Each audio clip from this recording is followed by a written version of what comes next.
Good evening, everyone. Welcome to UMass Boston and a very special evening as we come together to celebrate a legend, Charlie Titus.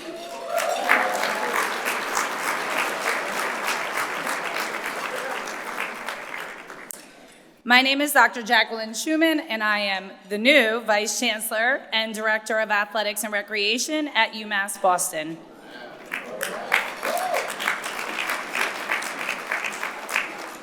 It is my absolute pleasure to be here tonight with all of you as we honor a man who has spent his entire life giving back to his home and this diverse and growing community. Before we jump into tonight's program, I'd like to cover a few housekeeping items. First, when you came in, you may have heard about the auction that we have. So this auction is here in the corner.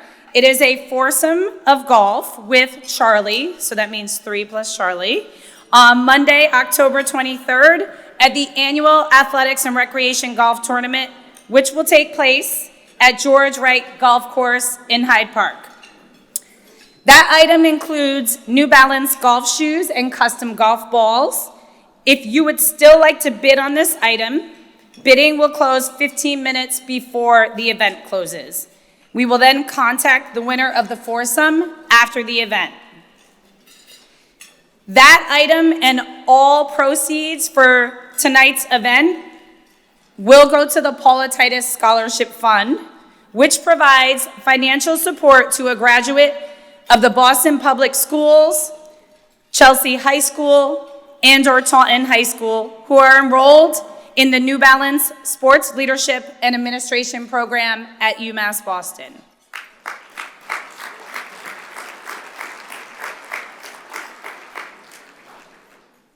If you have not already done so, you can donate to this really important cause by scanning the QR code on the programs in front of you. We also take checks, so you can certainly bring us checks as well, so thank you. I hope that each of you will give to this unbelievable charity as we continue to honor the legacy of the late Paula Titus, a mom to so many students and student athletes at UMass Boston. Finally, we have a great lineup of speakers today. And as they are speaking, of course, feel free to continue enjoying your dinner, enjoy your dessert throughout the program.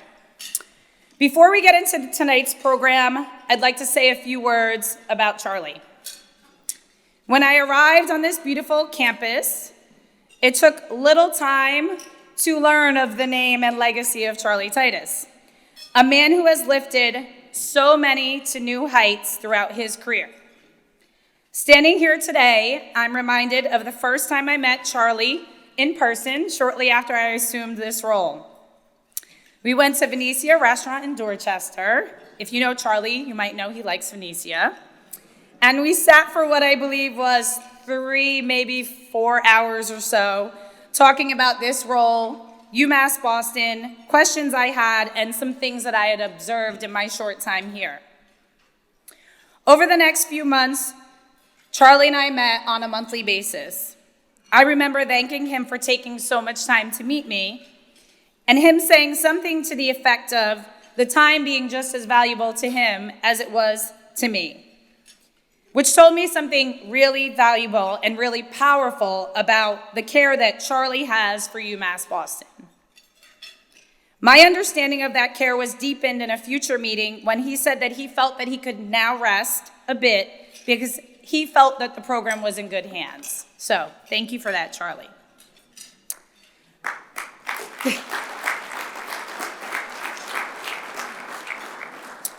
On my own journey in college sports, I have cared most about the impact that I can make through the vehicle of sports.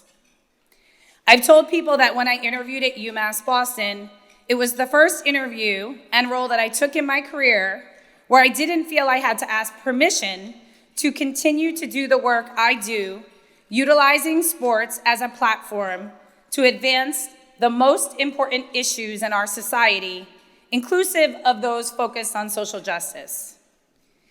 Because of Charlie's use of his role as a community leader, I could enter leadership in a department and institution where the expectation is that we will utilize the power of sport to impact positive change in society. I believe, as I've heard it said before, that sports is one of the most important of unimportant things. There is a unique power of what can be achieved because of what we create through sports. I'm thankful for the path that Charlie has paved that has further centered the importance of the power of sports in the city of Boston. I am also humbled to follow in his footsteps and to be the one to welcome Charlie and all of those that help support the foundation of the path that I am now on. I thank you, Charlie, for that, and I thank all of you for being here and for being a part of this legacy and essential impact.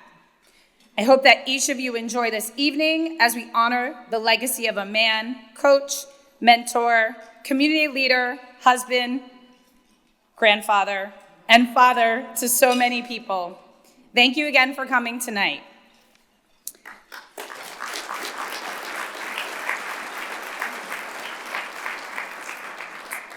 To start the evening, we have a video of some of Charlie's colleagues, friends, and family who wanted to share a few words of congratulations to him.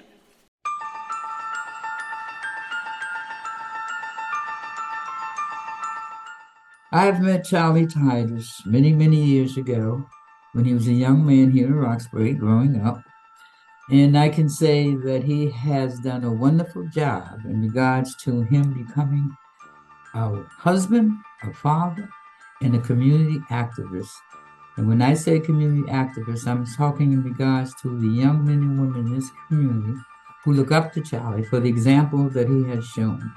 Charlie Titus is one of those rare gems that come out of a community where you can say, you know, this is somebody that's homegrown. Charlie saw the resources in the Roxbury community and has exemplified how you can build those resources and build something that others will look upon for years to come. What Charlie did for me is show as an example of how institutions and people that work in those institutions and represent those institutions should and can make a difference in their local communities. I think about the difference that you've made in the lives of so many through ABCD, providing job opportunities for young people, Lena Park, and yes, University of UMass Boston. In April of 1974, sitting in the office at the Boys Club, you tell me that I was starting the athletic program at UMass Boston and what you wanted in your vision. And you did it. Charlie has been a real anchor in helping to sustain and guide our urban mission. As a son of the Columbia Point projects, having grown up there, he knows the community, he is of that community, has a real sense of what urban mission has meant to the development of our institution. I think his community efforts are unparalleled as an athletic administrator. His impact on UMass Boston, his commitment to the mission of UMass Boston and the community as a whole. I got to really understand Charlie's reach in the community through all types of after school or off-site organizations and community involvement. Everyone knew him. Everyone respected him. To know that he cared so much about everyone within the community. He always had a summer program or some summer outreach, made sure that players were doing what they were supposed to and staying on track. We're celebrating the legend tonight. That's what it's called, and you certainly are in my book, and everybody else is here tonight. And I can't thank you enough, Coach, for taking a chance on me that day 16, 17 years ago. I've had my family here. I'm jacked up every day to drive to this place because you gave me this opportunity and mentored me into the coach that I am today, the head coach that I am today, and I can't thank you enough. Early in my career, I got to share an office with him, so I got to see his interactions with his players, how positive and upbeat he was, and that's something that I think really has helped me in my career. He said to me, don't just be a leader in athletics. Be a leader on campus, be a leader in our community, Always strive to get involved and treat others with respect. And if you do that, you'll find that your 4 years here, well, the remainder of your 4 years, you can accomplish a whole lot more than you probably give yourself credit for. Every time you did or made a decision, it was always for the good side. Your decisions always came down to what was best for the institution and what was best for the student. And I always appreciated that. You could count on the fact that Sir Charles, as his friends call him, or Mr. Titus, was going to take an opportunity to speak on something at each conference meeting and each NCAA convention. Charlie was a little like the old E.F. Hutton commercial. When E.F. Hutton speaks, people listen. Charlie's impact has been huge, not only on UMass Boston and the greater Boston community. He's an icon in the Boston area for all he has done. His impact on the Little East Conference was enormous. He was always a voice of reason. You created a legacy in your own backyard, if you will, largely based on your beliefs and what you stand for, your commitment to service, all for the welfare of others. This really is the epitome of what is great about the college experience, especially in athletics, or certainly what it should be about. And you've nailed it for many, many years. Truly is remarkable. Congratulations, Charlie. You have been a friend to New Balance for years, and it has been a pleasure to get to know you leading up to and during the first few years of the UMass Sports Leadership and Administration program. And Charlie, the program does not exist without you. The program does not enjoy the great success that it has over the past 5 years without you. It's a testament, a commitment from you to your students, and also the respect that you have within the community. Your passion, your ability to bring people along, it's inspiring. And what a legacy. From Charlie's vision, a very robust program under Dr. Joe Cooper in the Sport Leadership and Administration program. So I want to congratulate Charlie for that vision, but I want to also thank him for his insights, his inspiration in working with him over the last 10 years to see this vision become reality and actually exceed our expectation.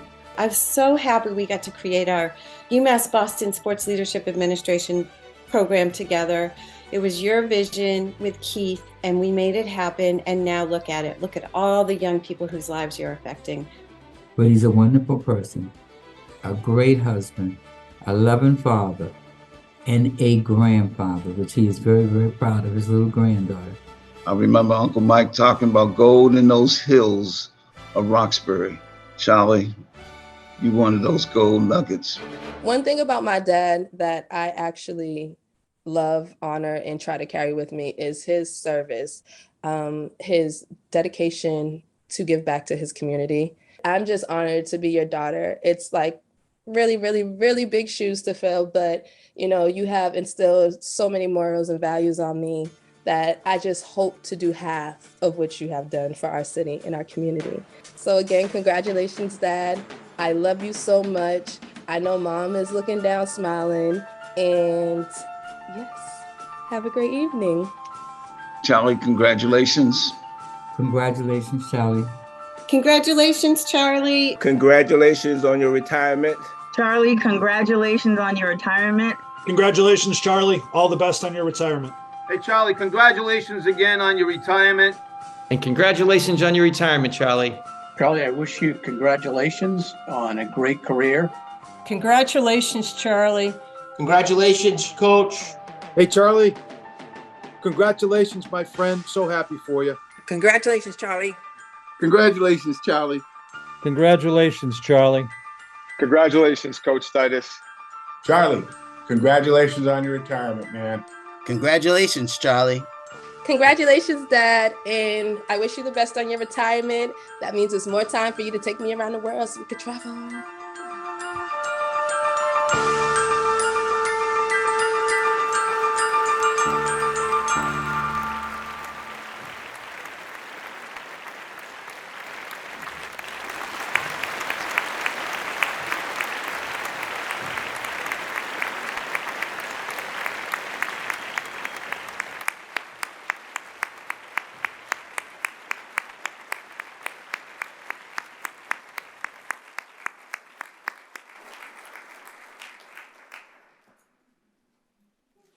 We're just getting started, so here we go. Thanks, Saren, for kicking us off that way.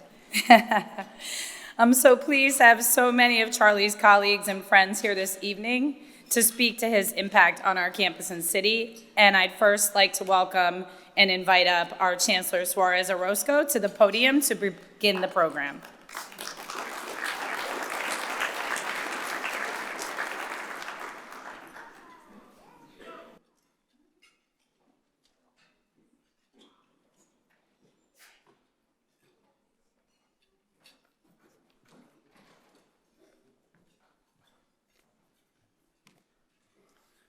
Thank you, Jackie.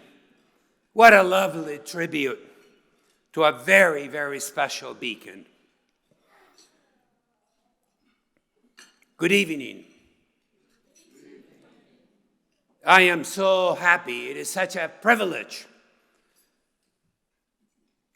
for me to be here with you to celebrate one of UMass Boston's true luminaries, Charlie Titus.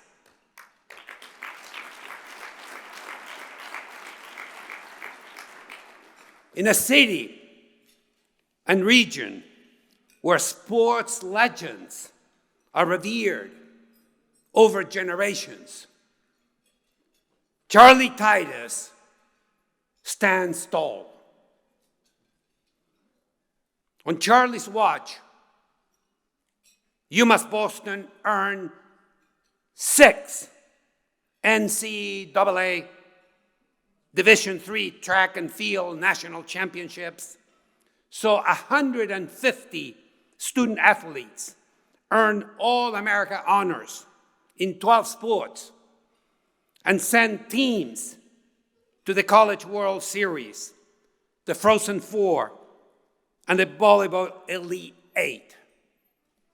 And although he might demur on this point, Charlie Titus shaped a highly competitive and successful athletics program from nothing and put Beacon Athletics on the map.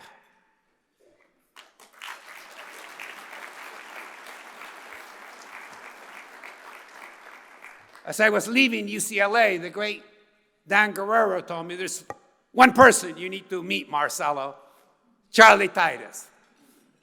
He sends his greetings from the west side of Los Angeles.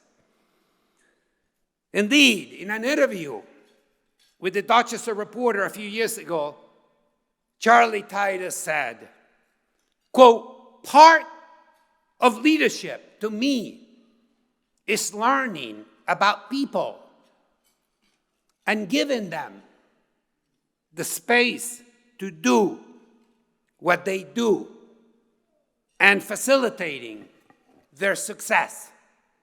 And while people give me credit for building a program, there were so many hands in that." End of quote. Whether he was Coach Titus, athletic director Titus, or vice chancellor for athletics and recreation, special project and program Titus, Charlie graced UMass Boston with his leadership, service, ethic of care for more than 40 years. And Charlie's influence extended well beyond athletics. A few hundred yards from his childhood home here on Columbia Point, Charlie was a mentor and a life coach for scores of young folk. While in college, he spent his summer vacations in the neighborhoods working as counselor. We heard at ABCD, Boston's anti-poverty agency.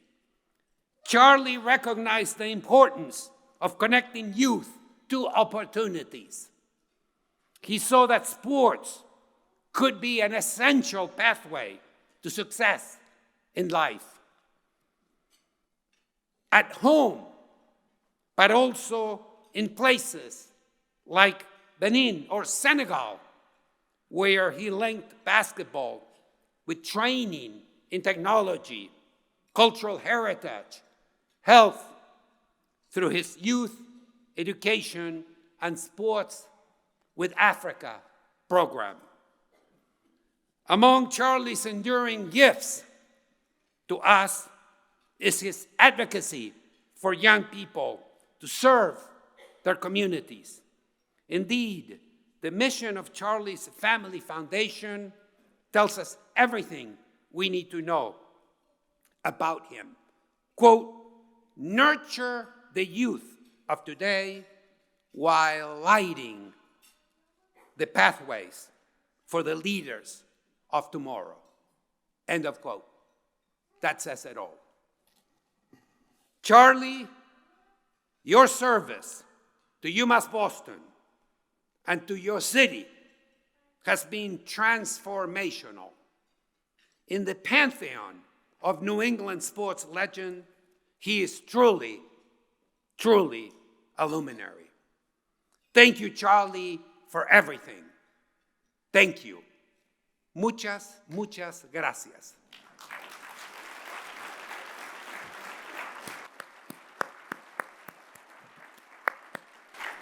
With that, please join me in welcoming the President of the University of Massachusetts, Marty Meehan. President Meehan.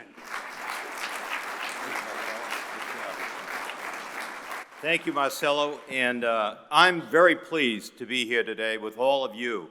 And by the way, what a crowd, Charlie. To help honor one of UMass Boston's founding fathers and great leaders, Charlie Titus. Coach, athletic director, vice chancellor. Charlie wore many hats, but titles alone could never capture the breadth of his role or the scope of his impact. Charlie's fond of saying that he arrived with the bricks, meaning that he's been here at UMass Boston since its earliest days. But we all know the truth. Charlie predates the bricks. Living on Columbia Point well before UMass Boston, the JFK Library, the Edward M. Kennedy Institute, and all of our neighbors around here ever arrived.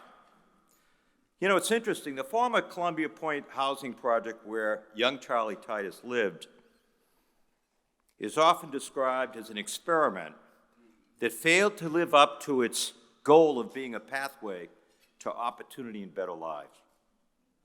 I have always thought that it is poignant that Charlie, a son of Columbia Point, spent his career on this peninsula providing opportunity and transforming the lives of thousands of UMass Boston students, as well as many other young men and young women who had the good fortune to cross paths with him. The facts and figures of Charlie's career are legendary. Some of them have been mentioned, but they bear repeating. As a head basketball coach, Charlie steered the Beacons to 233 basketball victories in 29 seasons. As Marcelo just mentioned, with Charlie at the helm, UMass Boston won 6 NCAA track and field national championships. Charlie established a partnership with Boston College High School to develop Monin Park, the Beacon's first home baseball field. And his leadership was vital in establishing UMass Boston's sports leadership and administration program, and with Chancellor Motley securing a $5 million gift for the New Balance to support the endowed chair for the program. For more than 4 decades, Charlie Titus has served as a leader, a mentor, and above all, an inspiration.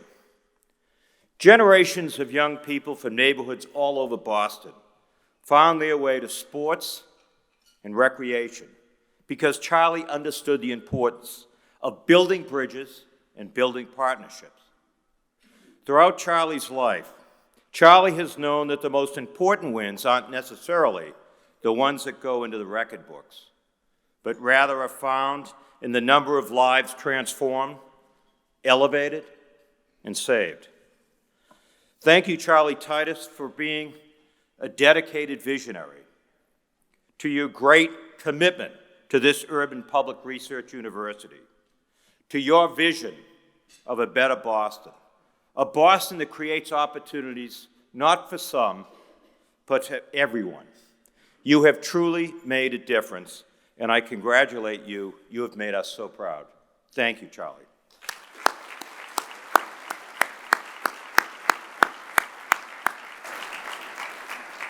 Next, I want to introduce a man who really needs no introduction. He literally, and he warned me not to say much, he literally transformed this place. And for those of you who don't know, if you're not busy, next Friday, the 28th, 11 o'clock, we all know that everyone would remember Keith and Angie, but we're going to make sure they do. And I want to thank Marcelo and the Board of Trustees for making that happen. Please welcome Dr. Keith Motley.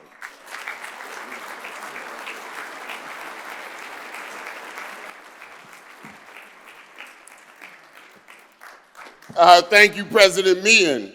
So great to see you, and yes, we're looking forward to that. However, tonight is about my big brother, and I'm so grateful that I'm able to be on this program. Now, you know, she told me I only had a minute. And so I don't know who she thought she was talking to. I think she thought she was talking to the Chancellor, who has been an incredible friend and an incredible leader. I'm so grateful to have you in our lives. My wife and I are so grateful to you for your leadership and for taking this baton and running with it. We know what it means to be here on this campus.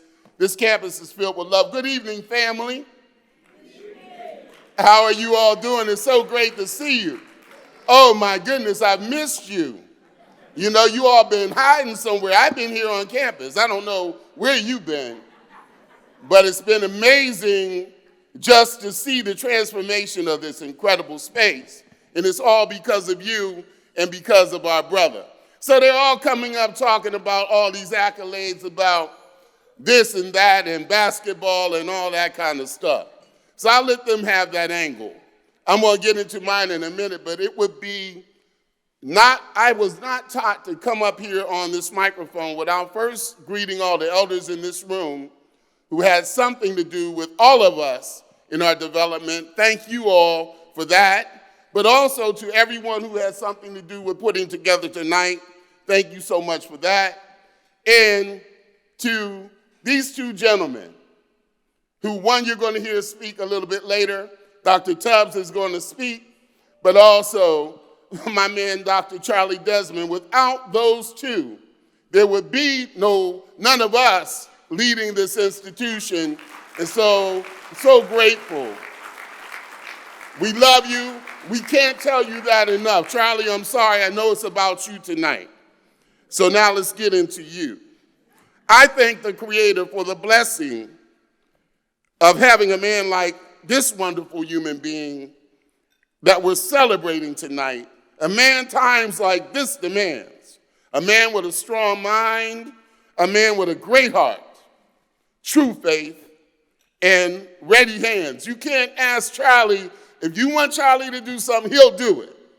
And you can depend on that. A man whom the lust for position could have been anything that he wanted in the world. But that's never what he's been about.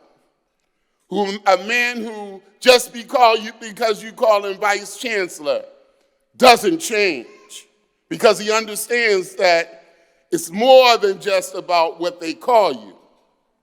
It's about what you respond to every day. And all of you that know him know he's responded to something in your life. That's why you're here tonight. And so a man who possesses opinions, some you want to hear, and some you don't want to hear. But you also know that when he gives you those opinions, he's a man of honor. So it's always coming from a good place. It's not coming from a place that's designed to hurt you. A man willing to take a stand. The kind of guy you want to take in the battle with you. a tall man with a sun-crowned head who lives above the fog so that he can see and gaze out on this land. Not only in this campus, but in his public duty and also in his private thinking. And so we're all so grateful, Charlie, for you tonight. We thank the Creator every day for your presence in our life. I'm honored to have been asked to be part of this because we're celebrating not only 40 years of this man in our lives, and I talked about his immense vision, his integrity, and his courage, but he's also created sustainable change at every stage of his life. See, I've been around with this dude since I was 17 years old. Miss Harris knows, and Miss Harris, I'm sorry I didn't even acknowledge you earlier. So grateful to see you here tonight.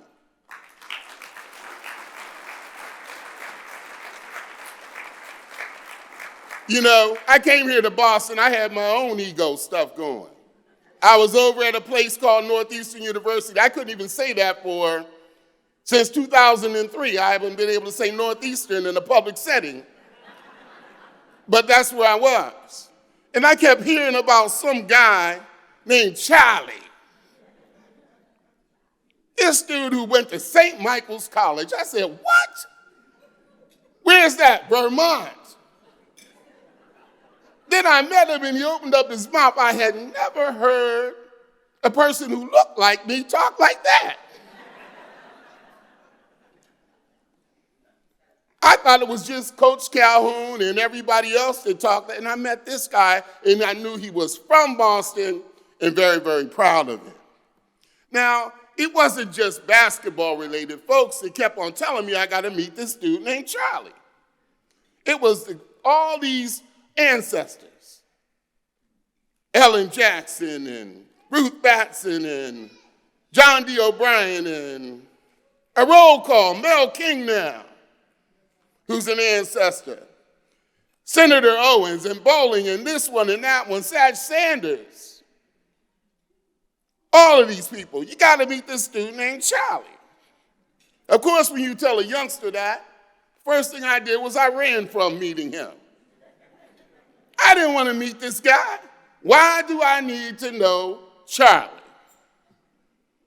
Then all of a sudden, I'm on campus. All my classmates, where you going? I'm going to work.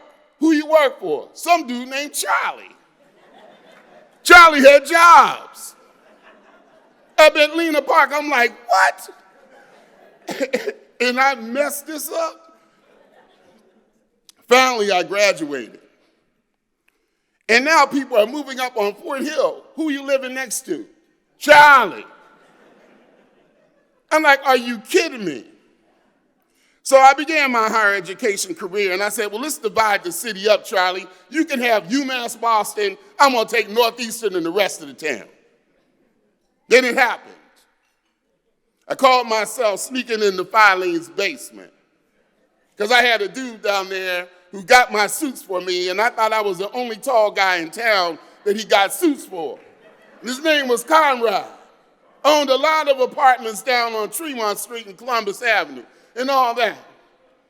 And every time I show up, there's this dude smiling at me, walking out with bags on his back, and there was nothing left for me. I said, well, Conrad, I thought you called me. Oh, Charlie got here before you, and he got your suits. He would call Charlie first. And by the time I got downtown, because the Green Line was kind of struggling, then I'm coaching basketball because Coach Calhoun at the time was trying to wean me away from sports because he knew my goal was to become a college president, but he wanted me to stay in basketball. And so we decided we were going to play a Division III school. I looked up at the scoreboard when we scheduled this Division III school from out here on this peninsula, and I knew that we were never going to play a home and home with that team again because that team played us so tough. And then I looked down the court, and who was sitting on the bench, smiling at me like he just ate something, a delicacy of some sort? Charlie. Joanne Gore, the chancellor here, invited me to come over to the University of Massachusetts Boston as vice chancellor of student affairs. Immediately, I called Charlie to determine whether I could come or not. I came over as vice chancellor of student affairs, and guess whose department was supposed to report to me? Charlie. What a turn of events. I would bring him in my office just to put my feet up and say, Charlie, what we gonna do now? As chancellor, I was so proud that I was able to convince Charlie to take some time off from basketball to come into central administration as vice chancellor. I knew this university would be better because of that. The goal was to find a way for him to contribute all of that talent across this university. One day, my tailor was late coming to my office. Guess where he stopped first? I didn't even know he knew I had a tailor. Every swatch, Charlie. So I fixed him by sitting next to his beautiful wife, Paula, at a basketball game. And I said to Paula, have you ever noticed that Charlie always brings the same suit bag home every day? She says, but he has to bring his clothes because he has to change the coach. I said, well, just check the bags out. You might see that there's a new garment in there every time he walks into the house. Next time, check it. And she did, and this boy didn't speak to me for how long after that? One doesn't have to see this guy for days because he's one of those priceless human beings that will find a way to talk to you. People like him are like the most important people in your lives, the one who leaves imprints on your soul. We are honored to be in the presence of someone like you, Charlie, because not only are you part of our hearts and soul, you help form our hearts and souls. And so, even when relaxing and recharging in Florida winters, as our brother and friend has developed a tendency to do in a semi-retired fashion, distance only becomes a test to see how far love can travel. And this brother continuously spreads love. This honoree is not only an incredible man, he's a Renaissance man, a man capable of consistently spreading intergenerational love. You look around this room, it's an intergenerational feast of love and leadership. He's lived long enough to understand how things have impacted this community, and he does something every day to make sure that that is cool and that he is dealing with that. And so, Charlie, we are so grateful to you. Thank you for being obedient. Thank you for heeding the call to serve all of your life. Thank you for having character traits that many of us wish were part of our own DNA. To limit him to just the roles that you've heard about tonight would miss the people that he's mentored. It would miss the kindness expressed to colleagues when they are going through weather storms in their lives. It would miss the fierceness with which he defends and he also supports. It would miss the power of observation that this young man has, but it would also miss his grace and charm. Most importantly, it would miss the love he has for his family, not only his children, his grandbaby, but also the love he has for his beautiful wife, Paula. And so, thank you, Charlie, for being a part of my life, making this young man a part of your life, continuing to check on him and love him, and allowing him to lead an incredible space like this and being there every step of the way to support that. We love you, Angela, and the rest of the family. You know how we feel about you. We're so grateful to you, and thank you for allowing me to have a chance to say this publicly to you. You know, congratulations, my brother.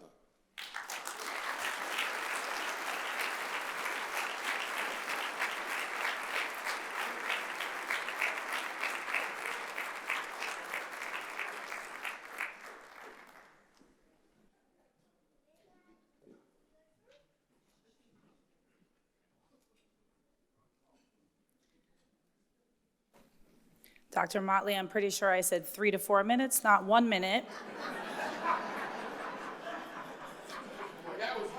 And the goal was to keep you to less than 20, so I was pretty successful. Just want to say that.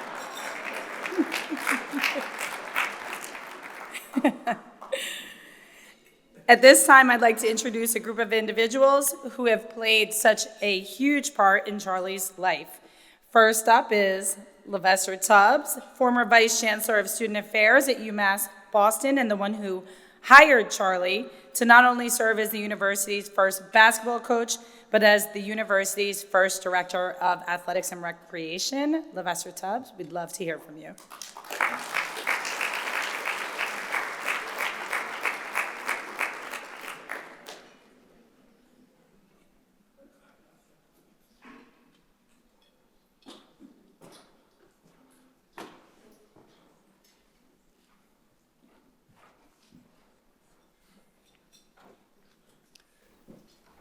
First, let me say that it is more than an honor for me to be asked to come here and to be a part of this program.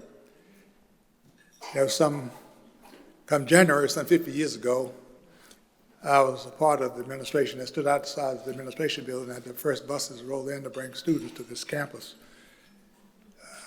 And that was a very exciting thing, so I'm honored, indeed honored. And I'd like to say thank you to the UMass Boston family for inviting me to come here and be a part of this. When I was asked to come here and speak, I was a little concerned about what I should talk about. You know, we all know why we're here. We're here to honor a legend, Charlie Titus. And I started thinking about things that make a legend. You know, and I started thinking about my own personal experiences. And I'm going to give a few personal experiences of my own that I know this is a part of Charlie Titus's life and the things that he's lived. You know, when we come into this world, we didn't have any choice. You know, we didn't pick who our parents were going to be or what color we might be. We didn't pick the city, town, or state that we may be born in. One of the most important things that we learned after we were able to come out, that we had parents that loved us, teachers to try to teach us and guide us, neighbors who kept us straight that we were doing something wrong. There was always somebody to touch our life.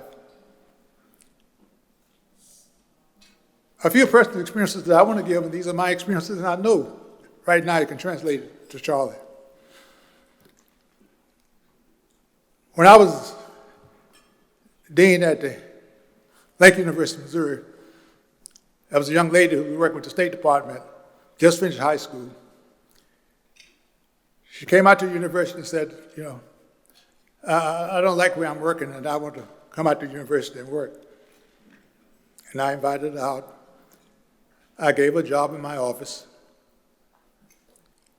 She went on to, she finished, well, I left her there, but she went on to finish a degree at the university.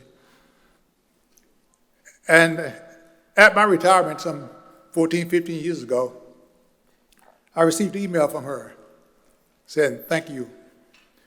You made a difference in my life. She went on and received a degree. Following that, there was a young man. I was on a plane from Orlando going to Indianapolis for a conference. And he sat on the plane next to me. He said he had run away from home. And he was on his way back home because his mama told him to come home. And I sat there with him and we chatted and we talked about going home. that the family is the most important thing that you can have. And I gave him a copy of my card. And about 15 years ago, this young man had called the university. I was no longer vice president, I was a professor at the time. He was able to get the call over to the secretary to tell her he wanted to come over there and talk to me. I didn't know he was coming. He showed up. He walked in the office. He said, "You don't know me. You probably don't remember me." He said, "But we sit on the plane together going to Indianapolis. And you told me about family, and you told me to go home." He said, "I want you to know I finished college, I'm married, and I'm working in Tampa. And I called my mother this morning and told her that I was going to come find you because I shared that card with my mother." And he said, "I just want to thank you." Here tonight, bring it closer to home. There's a person in this room here, student at UMass, leadership at UMass. I had left here in 1980. It may have been 4 or 5 years after that, I received this letter, 4 or 5 pages. And he said, "Thank you. I really do appreciate things that you've done for me. You showed the light toward a university that I knew nothing about." He said, Jim O'Sullivan. He said, "I appreciate it. I do love that." Now, in life, we go through life and do things for a lot of people.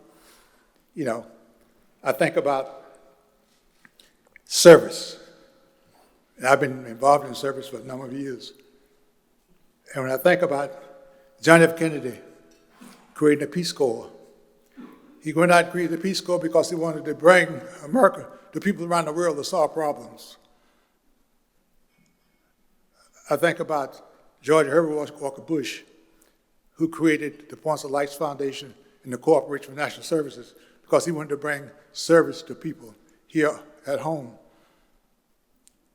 I think about Colin Powell, who created, was a part of, brought all the former presidents together in Philadelphia along with people who were involved in leadership in the state corporations for service into Philadelphia to create America Promise, the Alliance for Youth. He wanted the youth to be involved in service and do things. Then I think about Martin Luther King, who gave a speech one time, and one of the most famous speeches he said, "Everyone can serve." And that everyone can serve thing means to me that oftentimes, more than other, that service could be one-on-one. That one-on-one can change people's lives. And I know that Charlie Titus had a lot of this. There's no way you can come to a university and stay 40 years and go through every administration except the very first one and not have the impact, not just on all of us in this room, but think of the councils of students and people, the stuff he came in with. And I know, standing here, that Charlie received the same kind of feedback, the same kind of compliments that I've received from some of those other young people. Thank you. It's nothing more that you can get in the world when you do something for somebody and they say, "Thank you. You helped me. You made a difference in my life." And that's what we're all supposed to be here about. That's what we're supposed to leave here with tonight, is how can we make somebody's life better? And we can do that one-on-one. Now, I know some of us can get carried away in our roles. I had a colleague in Missouri to call me and say, "Lee, we were talking about this, and I went in to talk to the president about it." And I was talking to him, and the president said, "Dr. Jones, I'm the president." You get so carried away being president, you don't want to listen. All people want to hear is for you to talk to them and listen to them, give them some advice and guidance, and their response will be very favorable in life, and they will always be grateful. That's true. I remember when I was a little kid, my mom used to tell my dad to go to the store and get a loaf of bread. And he'd leave because she was fixing breakfast. And my dad would go for a 10-minute trip. He was gone for a half hour to 45 minutes. And what we didn't know at the time, we later found out that what he was doing, he was driving to the store, he had his little car. But if anybody walked out that store with a bag in their hand, walking slow, he was going to take them home. So everybody in that town knew Mr. Tubbs. He was helping somebody. So I have a basic job in life. I have a basic job in service. And most of the important thing to do is not necessarily in groups. I've served on about 20 different boards and commissions since I left UCL, since I left University of Massachusetts. And on those, we made broad-based decisions that was very important to people in the state of Florida in particular. And we touched a lot of people with those. But the most important thing that I could think about is what we do one-on-one with individuals. If we can help somebody, there's an old Negro spiritual, if I can help somebody along the way, my living shall not be in vain. And I know tonight that we are here, and I don't have to preach this to a lot of you, we're here to honor this man. And I know he had every one of those qualities. He's received all these accolades. He's helped more people. Probably, I can imagine anybody staying in one job 40 years. One institution, I've hopped all over the country. But he's been here committed to this institution.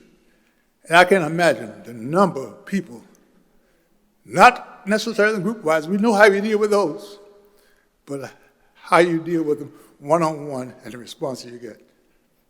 And if everybody would leave here tonight and go out and say, I'm lending a hand to somebody, and I want to make a difference in somebody's life, then we'll be more than honoring that individual. We'll be also honoring the individual we're here to worship and thank you tonight.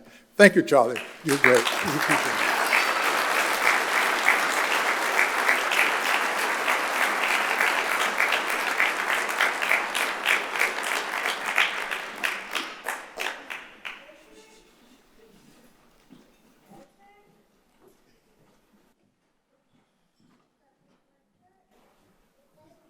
It's now my pleasure to introduce 3 individuals whose lives were directly impacted by Charlie as former student athletes, and 3 former student athletes who are also in the UMass Boston Hall of Fame: Tony Barros, Eileen Fenton, and Jack Lambert. You all would please come up.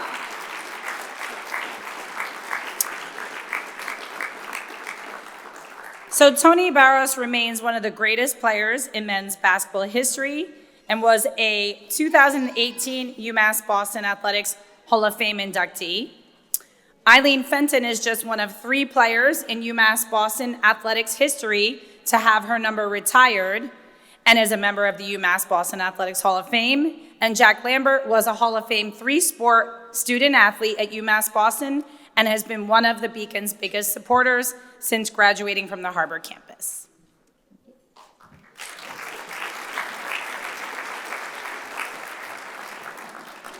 All right, I guess I'll go first here.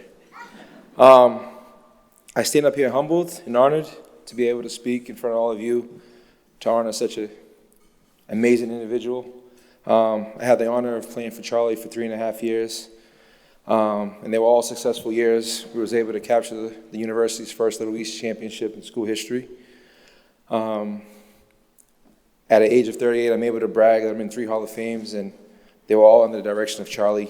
Someone that has been a mentor, friend, someone I golf with, spend time with down in Florida, someone that I idolize from a very young age.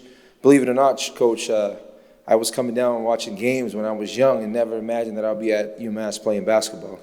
And that's sometimes how the world works.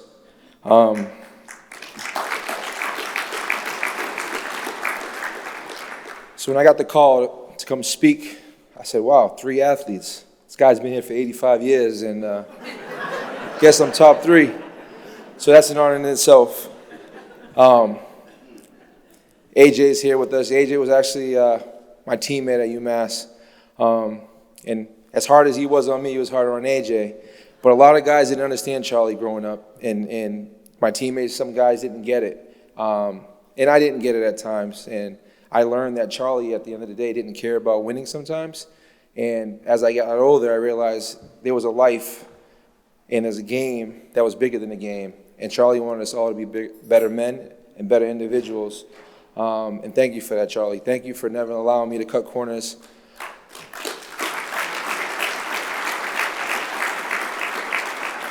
And I'll tell you, there's been times where I've had we're in the second half, 10 minutes to go, I got 35 points, and Charlie sat me down, and I never really understood it, and this guy would never tell me why.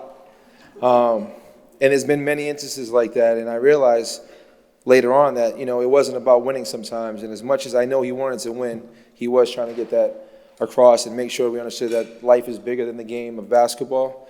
And now that I'm at the age of 38 and I'm thriving and successful, I have you to thank for a lot of that, Coach, and thank you for continuing to be a good friend of mine. Thank you for continuing to be there, a phone call away.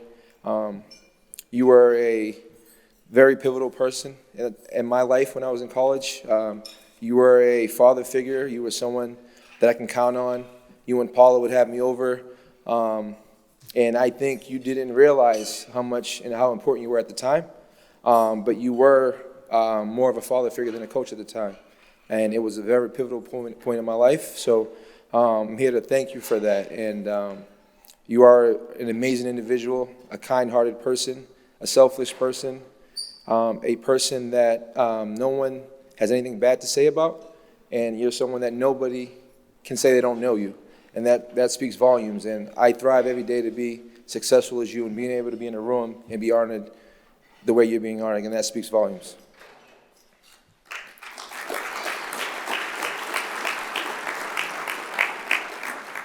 So they told me I had 2 minutes, so I'm approaching 2 minutes, but congratulations on the retirement. I guess we got more time to play a lot more golf, and I'll see you in Florida.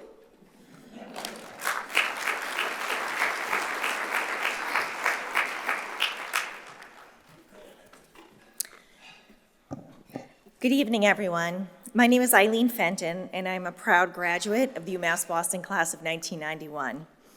It's such an amazing honor to stand here before you this evening to thank our friend Charlie for all that he's done for the UMass community, for probably everyone in this room and beyond, and especially for me. My story is much like many of the students who attended UMass Boston. I am a child of immigrant parents, the first of my generation in my family to attend college, and a neighborhood kid who literally grew up right across the boulevard here in Dorchester. I always dreamt of going to college, and I was always hopeful that I'd be good enough to play basketball on the college level. Charlie was one of the first people I met when I came to UMass, and from day one, he fostered my dream of playing college basketball. So, and longer ago than I would like to admit, I proudly played for the UMass Boston women's basketball team. Ragtag and scrappy may sound like a negative description, but that's certainly what we were. Sometimes we would travel to an away game with barely a substitute player. We had huge heart, and we played hard regardless, because that's what Charlie expected of all of us. Unfortunately, there were many times where we came up short to our deeper benched opponents. But to Charlie, we may as well have been the Yukon women's Huskies basketball team. To say that we drew a crowd in the stands would be an overstatement, and there were certainly days when we were discouraged. But Charlie, with all that he had going on, would always find time to be there to cheer us on, to encourage us and support us regardless. And at this time, Charlie was the athletic director, and he was also the head coach of the men's basketball team. Charlie wore many hats with an ease that seems impossible to me even now. I used to think that Charlie's support and dedication to our little scrappy team may have been because Charlie might have been a little impartial to basketball. But the truth is, Charlie was a mentor, supporter, and leader for hundreds, if not thousands, of young people throughout all his years here at UMass and the city of Boston as a whole. Because I was lucky enough to be among that group, the arc of my life was absolutely changed by Charlie. Years after I graduated, Charlie and I remained friends, and to this day, Charlie continues to support this kid from Dorchester. Because of Charlie, we have the Hall of Fame here at UMass Boston. I am fortunate enough to be an inductee, and I have the pleasure of serving on the Hall of Fame nomination committee. Several years ago, and also because of Charlie's advocacy, I also had the honor of being inducted into the New England Basketball Hall of Fame. Truly one of the great moments of my life. Charlie, there's still time to get working on the Springfield Hall of Fame. But in any event, we're all here because we love Charlie, And I want to thank you from the bottom of my heart for what you gave to me, for what you have given to so many in the most unselfish way possible. You are truly an inspiration and a legend, and I want to thank you for all that you've done for me and for all of us. Best of luck, Charlie. Thank you.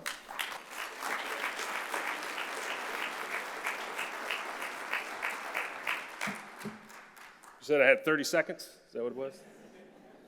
By the way, Dr. Motley, on his opinions, I accept most of them, okay? I just want to thank the opportunity to come up here with my fellow Hall of Famers. What an honor it is. Flying on the airplane yesterday, I was like, what do I say to a guy that has done it all? I mean, has done it all. Has done it all in my life and in all the lives around here. I'm just a guy from Georgia that played 3 sports. I got here in 1996 and didn't know what I was going to do. And went to coach's office and I said, hey, I want to play ball, I want to play basketball. Played basketball, got hurt, got depressed. He said, well, go try it for baseball. Tried it for baseball, made the team. Started and then ended up playing football. I had a great 3-year run, but it was all because of the leadership that you put forth. Sports has always been a backbone of my life. I believe there are people that come into your life for a reason. There's only a handful of people that really impact your life. You, Mr. Titus, impacted my life, and I'm very thankful for that. We talk about the game of life. Everybody's mentioned it. I talk about leadership, perseverance, dedication, hard work, commitment. Talk about family. You're a family guy. I have 2 kids of my own, and I appreciate everything you've taught me over the years.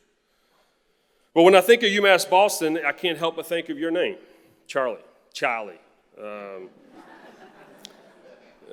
I remember showing up and it was Charlie and Rodney. We always say Crockett and Tubbs. But in life, we talk about the opportunities that exist. It's what you do with those opportunities. We talk about relationships. Relationships matter.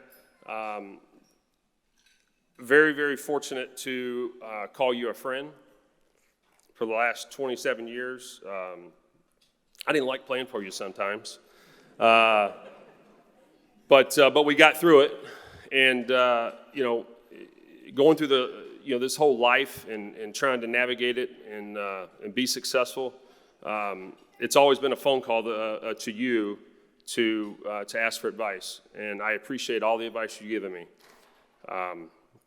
I'm proud to call you a friend, and I'm proud for everything you've done for the university, for myself, selfishly, and for the city of Boston. So thank you.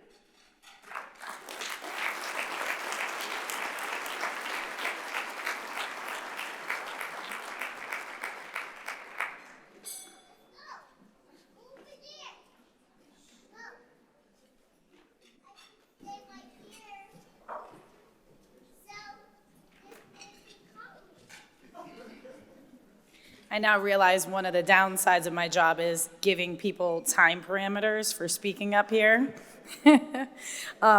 So now I get to introduce Charlie's son, AJ Titus, a member of Beacon's Little East Conference Championship squad. AJ has also made Charlie a grandfather, and as you can see, has a little one following him to the stage.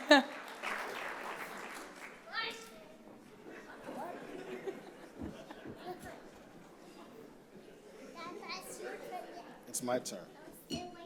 Okay.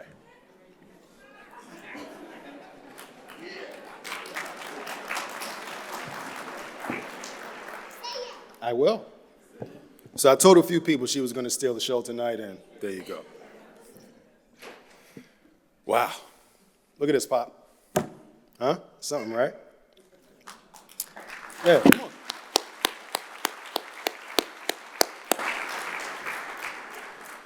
Charlie Titus has been making a difference and impacting people on this campus longer than I've been alive. Over 40 years. I just turned 38 in March, so his dedication to UMass is something I've seen my entire life. I've met hundreds, probably thousands of people. I'm sure everybody in here has shaken my hand at some point in my life. And at least half a dozen of you can say that you've known me since I was yay high or heard that for a long time. Okay, come on. Obviously, I grew up here and grew up at the Clark Athletic Center. And like I said, I've met thousands of people who've told me how my pops has impacted their life.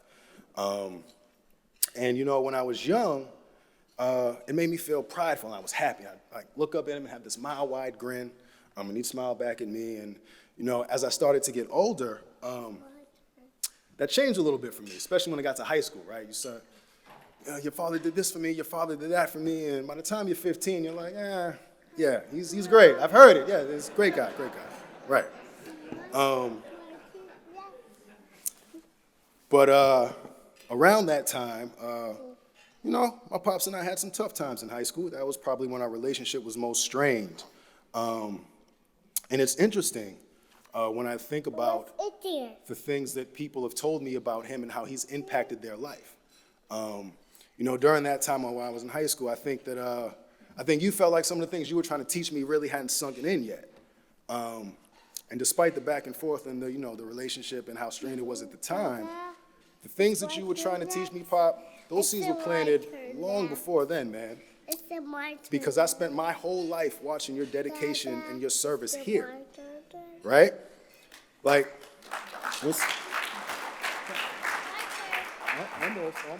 almost. It's gonna be your turn. Every day, you're the first person up in the house. And that means everyone else had to get up when he got up, right?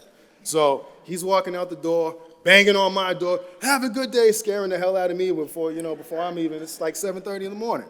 And during basketball season, he was always the last person home. But he didn't come home until the job was done, right? And that's an example that he set for me.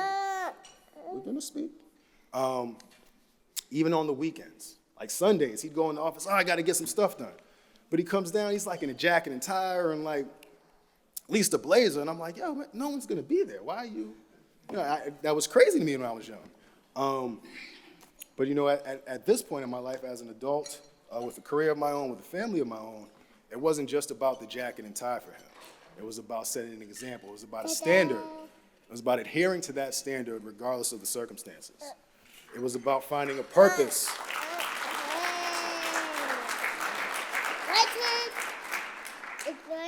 It was about a purpose that he found in his life. And one thing that he always told me, that I needed to find a purpose, and I needed to find something to do. My turn next? Almost. Okay. To leave this place better than when it was before I got here.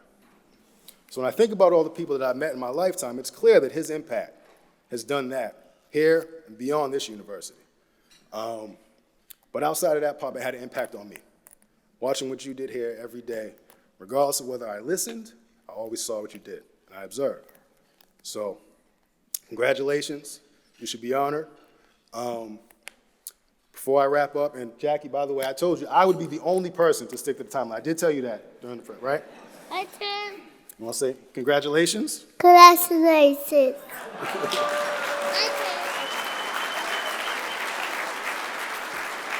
Really quickly, before I wrap up, I want to speak for two people who couldn't be here with us in the physical today. First is Rodney Hughes, my Uncle Rodney.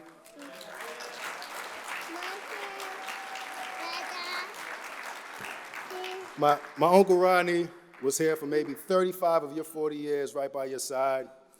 Was the bad cop when you wanted to be the good cop. And if anybody knew my Uncle Rod, he really liked being the bad cop, really enjoyed being the bad cop.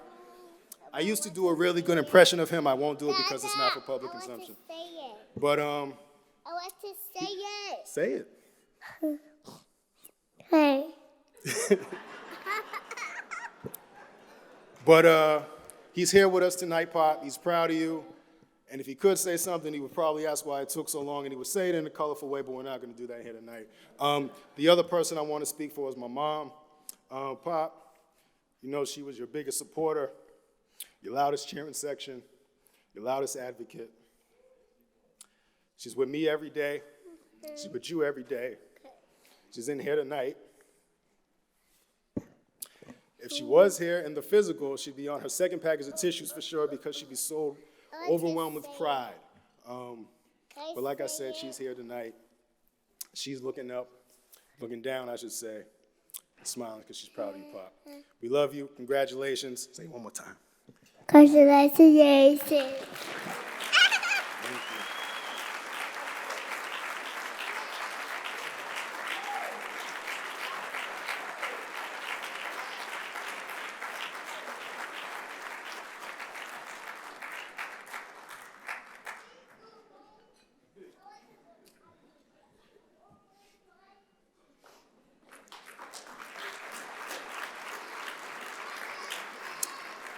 And it's now my pleasure to have tonight's honoree, Charlie Titus, come up to say a few words.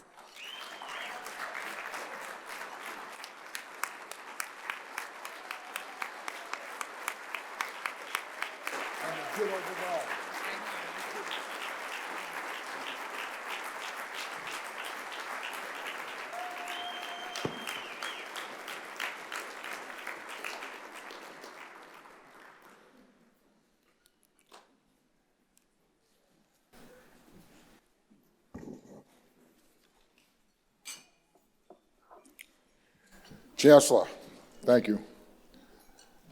Thank you very much for making this evening happen. And I thank everybody who worked on this evening. I'm a bit overwhelmed. I want to say thank you to President Meehan, my little brother, Dr. J. Keith Motley. He told you some stories he was not supposed to tell tonight. Former Vice Chancellor Lee Tubbs, thank you for being here, man. It started with you, and I'm so happy you're here tonight.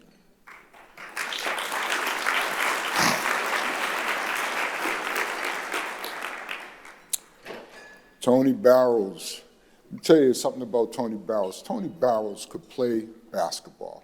We had a lot of good players here. Tony Barrows actually played for the Cape Verdean national team. So I had the pleasure of being in Cape Verde one year, and I'm driving down the street, and I see this big billboard, and I had to stop the car. Tony Barrows is on the billboard with a bottle of milk, smiling, talking about, I drink milk.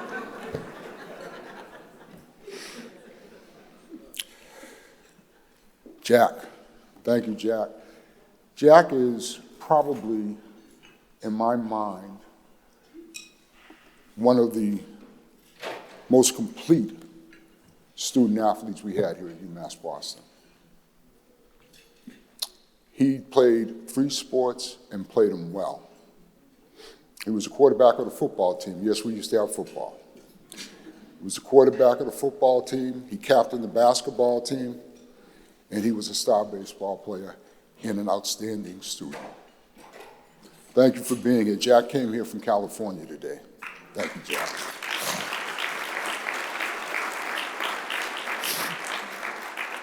Eileen Fenton from Dorchester. Eileen was a heck of a basketball player. She said she dreamed of playing basketball. It was more than a dream. I remember Eileen running in for practice, and after practice, she'd run right out the door with a bag, and where you go? I gotta go to work. She practiced, she went to work, she went home, she studied. She's a lawyer today. Thank you for being here, Eileen. I think that those three students epitomize what UMass Boston is about. They epitomize how this institution is so important to this city and to the people in this city and the greater Boston area. In celebrating my time at UMass Boston, we're really celebrating many individuals. A number of people played important roles in the development and growth of the athletics program here at the university. Far too many to be recognized here this evening. I'm going to take some risk because I want to thank some people who were really critical in the development of the program. What I've decided to do this evening is to give you a glimpse of my 40 years on this campus through thank yous. So I ask you to bear with me as I go through it. Obviously, I want to start with my family. My late wife was so much a part of what we did here. She supported me. She gave me strength, comfort. She became a part of our family. Most of the basketball players refer to as Mama Titus. She liked to feed them. She liked to take care of them. She did some things, Chancellor, that she shouldn't have done. Almost got me in trouble with the NCAA. And I, Paul, you can't do that. We're going to get, she said, tell the NCAA to come see me.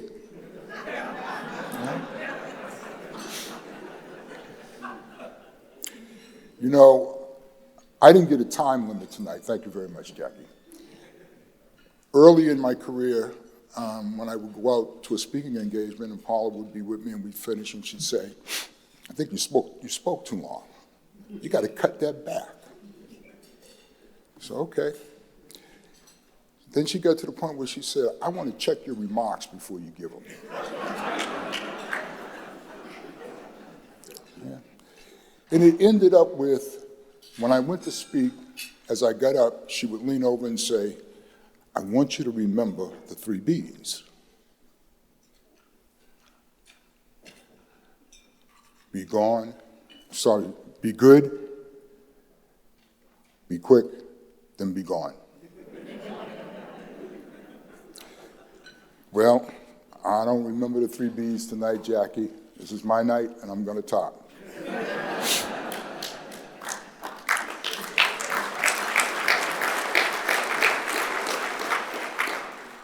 You know, I think we all wish for our children to be successful, and we work hard at that.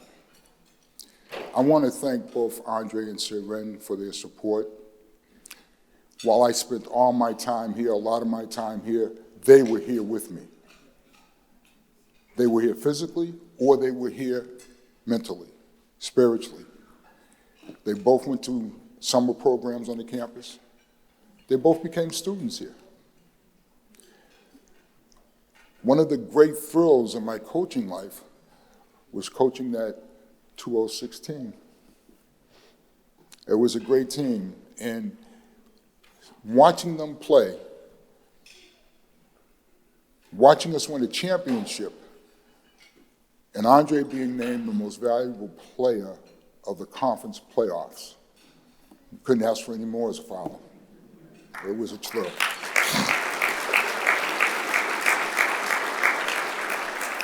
Thank you all. I love you both so much. I want to thank my sister, who has been a rock in my life. I met her 73 years ago. And she's been that rock for every one of those 73 years. Love you, Gail.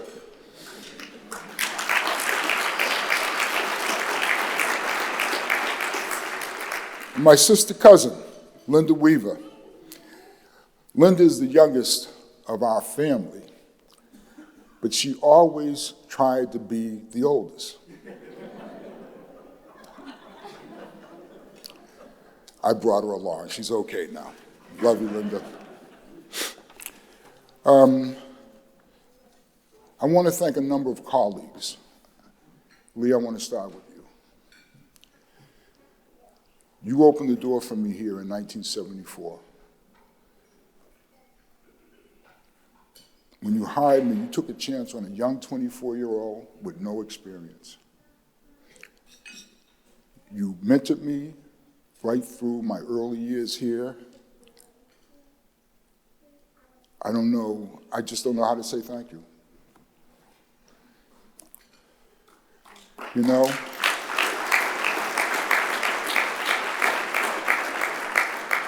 But the one thing I will tell you, and you'll see this as I go on, I followed your blueprint for hiring coaches. We hired a number of young coaches, first-time coaches, and we're very successful with it. I'd like to thank Robert Corrigan. He's a chancellor who went against the political will and had the good sense to take the good advice of Vice Chancellor Tubbs and hire me. The politics were heavy in those days. I also want to thank Jane Rudovich Higgins, the brightest, most caring, most competent, and most comprehensive administrative assistant one could want. You know, Jane, you were a great thought partner for me. You cared. You put everything you had into this program. Thank you so much.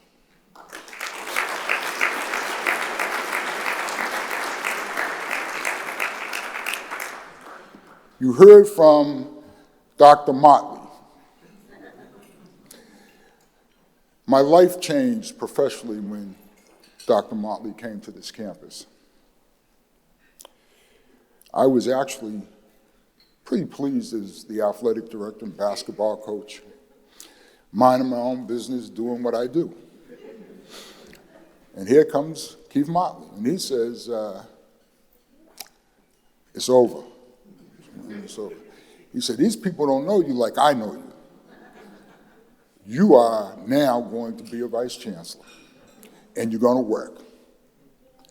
And what that did really, it gave me a seat at the table and changed my voice on this campus. It gave me a different voice to be heard in a different way.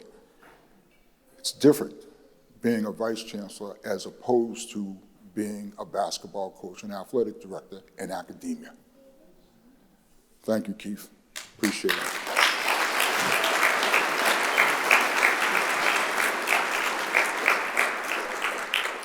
It's been a great progression for me professionally. I want to take some time to acknowledge and thank those who are no longer with us. I'm going to start with Catherine Forbes Clark, a former trustee of UMass. She led the effort to assure construction of an athletic facility on this campus after the governor had taken it out of the plans for the original building. Her leadership was key in setting a tone for an enduring partnership between university and community. We're grateful to Catherine for what she did for this campus. Dr. Sherry Penny, Chancellor. All I can say is Sherry was a tremendous supporter. She was the type of leader who said, do your job. I'm gonna stay out of your way, do your job. A great leader. Paul Finnegan, it's a name most of you won't recognize, probably nobody in this room. Paul Finnegan was the first director of intramurals and recreation for the University of Massachusetts, Boston at the old Arlington Street campus. I'm sorry, I know Lee recognizes the name. Paul was the one who came up with the nickname Beacons. Jeanette Hyatt, my first and longtime administrative assistant. Jeanette and I worked together at Lena Park. We worked together at ABCD, and she came here when we had started our department with 4 people and sort of set up the organizational structure in our back of the house operation. Rodney Hughes.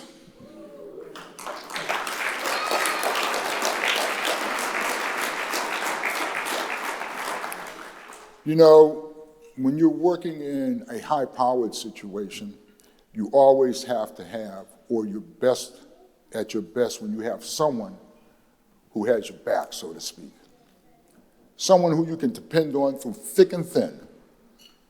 That's what Rodney was here for me. He was assistant basketball coach. He became an assistant athletic director.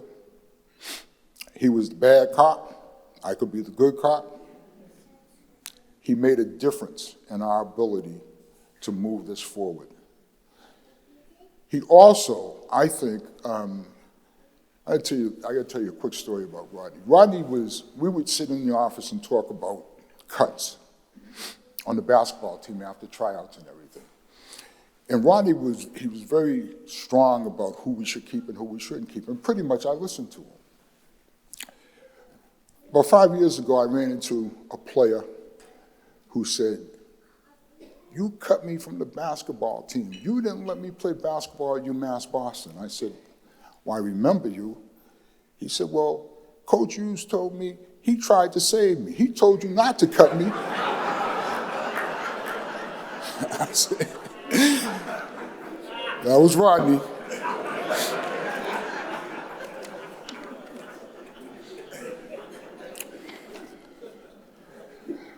I'd like to thank Mary Barrett, the first Senior Associate Athletic Director at UMass Boston, and a real pioneer in intercollegiate athletics, both locally and nationally.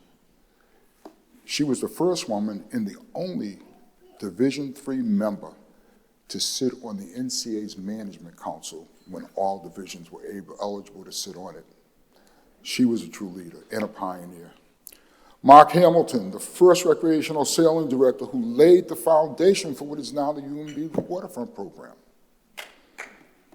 Go ahead, you clap for him. Jack Dowling, Assistant Director of Intramurals and Facilities, who created the first legitimate varsity weight room in the Clark Center. Paul Galvin. Paul Galvin was the best ice maker that I knew. He took care of our rink. He could make some ice, man. He also was an outstanding fields guy. This spot that we sit on was our football field, and Paul Galvin built that football field from scratch because we didn't have any money.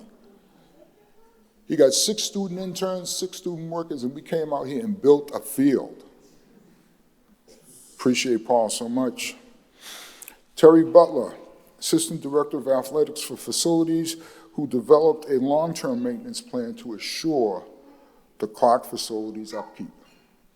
Ed Barry, first general manager of UMass Boston Ice Rink, former Boston Bruins player, former coach at Boston State College. Eugene Uchaz, inaugural Assistant Director of Athletics for Facilities. Sergio Gonzalez.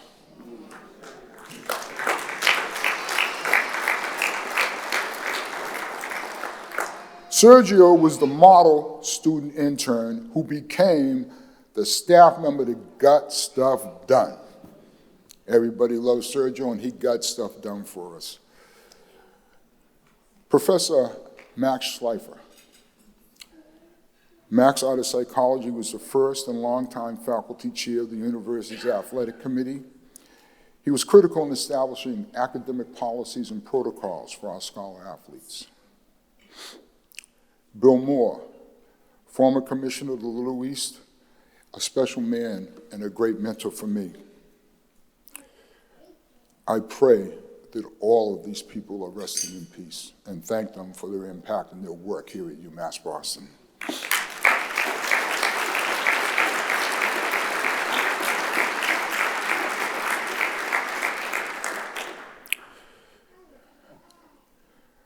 I want to say thank you to our many scholar athletes who enriched my life each and every day on this campus as I observed their dedication to self-improvement and learning and their commitment to their sport, to their coaches, and to their teammates. Many of them became All-Americans or academic All-Americans. And collectively, as you heard earlier, they won over 40 championships. I'm grateful for our parents who entrusted their youngsters to us and supported our programs. I'm particularly grateful to a group of baseball parents we had here who just seemed to be everywhere all the time supporting us and coined the phrase Beaconville. I got off a plane in, we were out in Wisconsin, World Series, and I went to the stadium, and as I walk up to the stadium, there's this big, huge sign over the stadium, "Welcome to Beaconville." Those were our parents.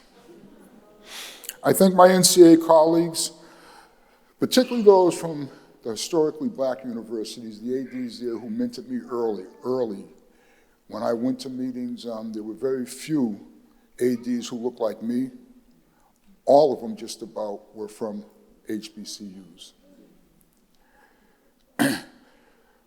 Colleagues from the New England Hockey Conference, the old ECAC, and most especially from the Little East.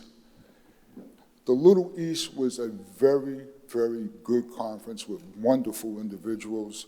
The athletic directors there, we worked together, we traveled together, we ate together. Yeah, we had a few drinks together too. It was a group of tremendous professionals, and I really feel grateful and honored that I was able to be a part of that fraternity. I am beyond thankful for the outstanding staff of coaches that I had the good fortune to work with here at UMass Boston. Over 95% of the coaches we hired were young, first-time head coaches. It started with women's track in the 1980s that won 6 national championships under Sherman Hart, a first-time coach. Our club football team won the 1986 national championship under Jim Kent, a first-time head coach. Baseball has been to 2 College World Series, won 5 consecutive conference titles, 2 regional and 1 super regional tournament. Men's hockey has placed second in the Frozen Four, was invited to participate in 2 Frozen Fenway events after winning 3 conference titles. Men's lacrosse won its first conference championship last year and is poised for an outstanding future. Men's soccer has won 4 conference championships and made 4 NCAA tournament appearances. Women's softball and women's soccer have built perennial conference contenders, winning 11 conference titles and making 4 NCAA tournament appearances between them, all under first-time head coaches.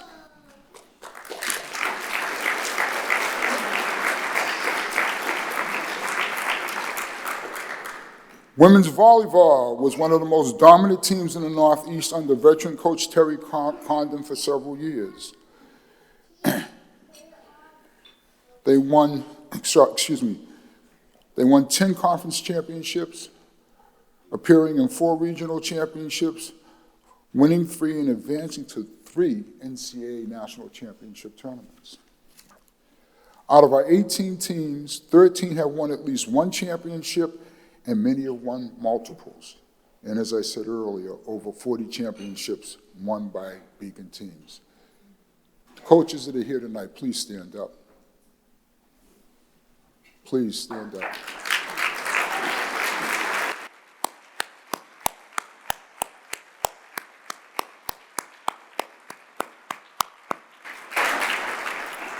Now, I want to thank our community partners. You know, for 5 years, University of Massachusetts Boston's athletic department was in the top 5 of all colleges in this country in community engagement, all divisions, all colleges.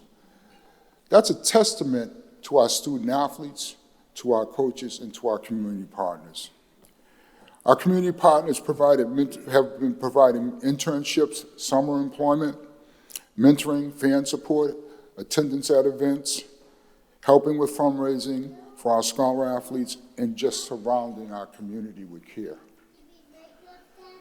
Al Holland and the folk at the Boston Public Schools, who we had so many initiatives with, Alfreda Harris and the Shelburne Community Center, Queenie at the Walter Denny Center, which is now part of Dorchester Boys and Girls Club, Neil Jacobs at the 3 Point Foundation, the late great Reggie Lewis, Celtics captain, who sponsored and ran free basketball camps for kids from Harbor Point and Dorchester.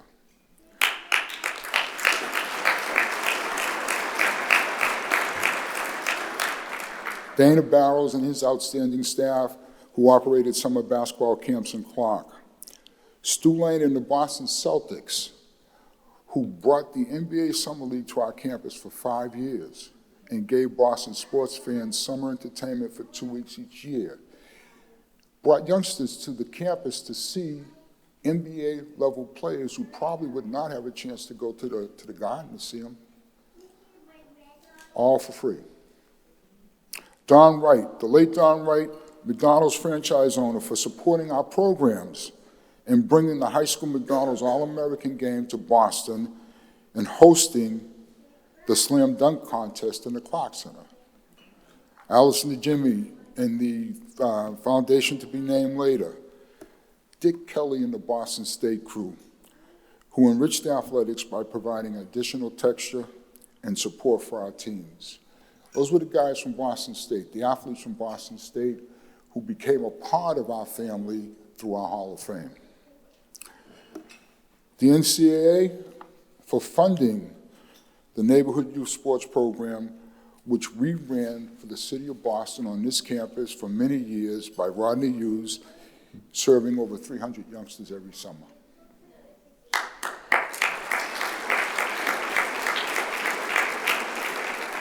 Professor Gary Sipperstein and the Special Olympics for bringing Camp Shriver to the campus each summer, and so many, many other community partners who helped make UMass Boston prominent in this city and beyond. I thank you all for assuring that the greater Boston community was participating with and benefiting from your public university.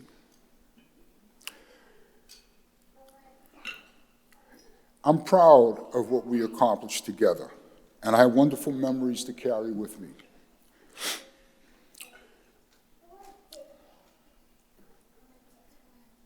You know, it's rare that one gets to spend 40 years at the same institution, receiving new challenges, being constantly re-energized, and never bored.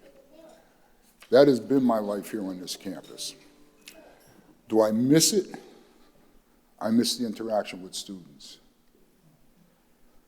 I miss the many colleagues and the great camaraderie we had.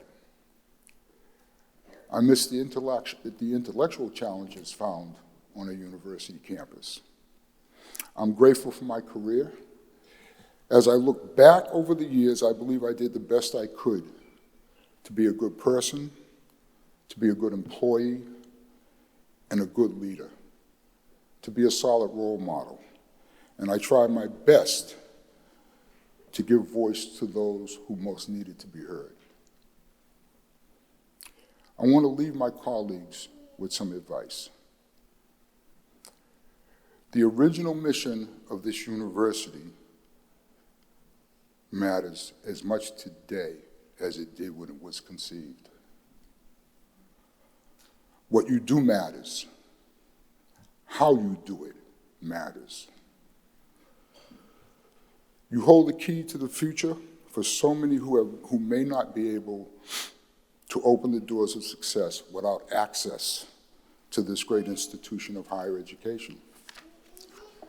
As you continue to navigate the new and many challenges of public higher education, do not forget the genesis of this campus. Do not forget those yet to come who will have limited pathways to the promise of a brighter future without UMass Boston. Boston's only highly ranked public research university is now more than ever well positioned to fulfill its destiny as the most significant institution in this city.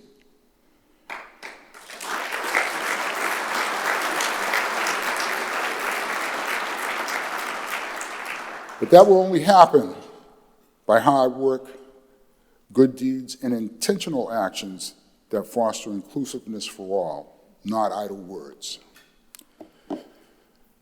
I am because all of you are. I thank you for lending me shoulders to stand on. I thank you for a fulfilling 40 years of fun and life-changing moments. Thank you all for being here tonight.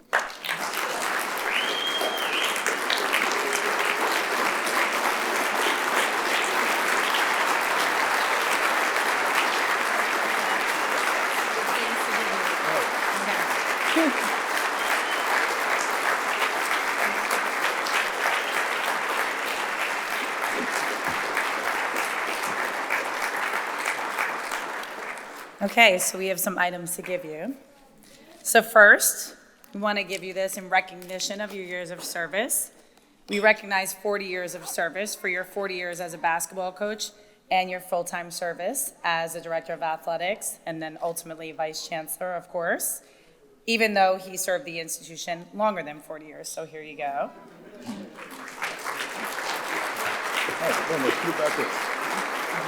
You take pictures later. All right.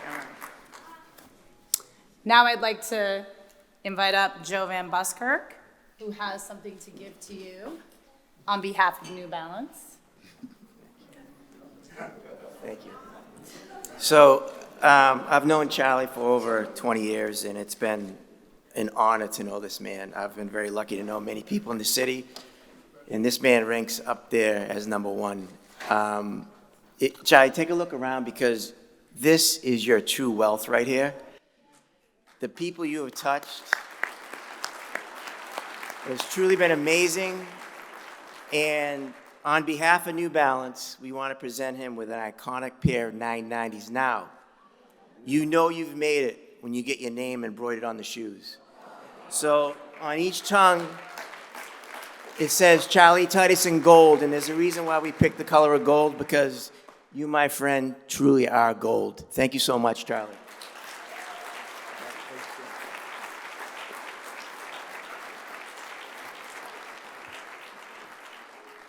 And if I can ask Tony, Jack, and Eileen to come to the stage so we can present you with our final fun present and surprise.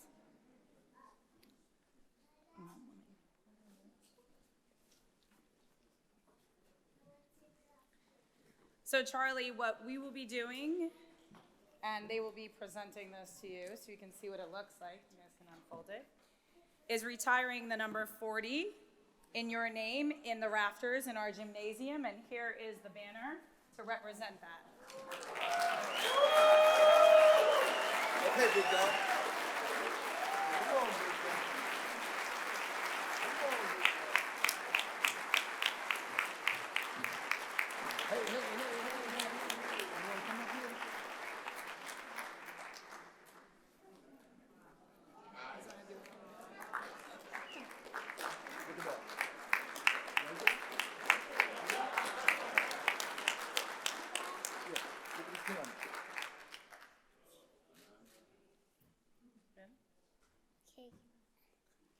What do you want to say? You want to say something? Before we leave? Thank you. Hey.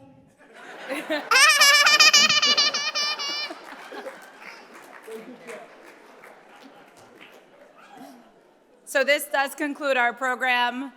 We again want to thank everybody for being here, and thank you again, Charlie, for all of your service. Thank you. You're welcome.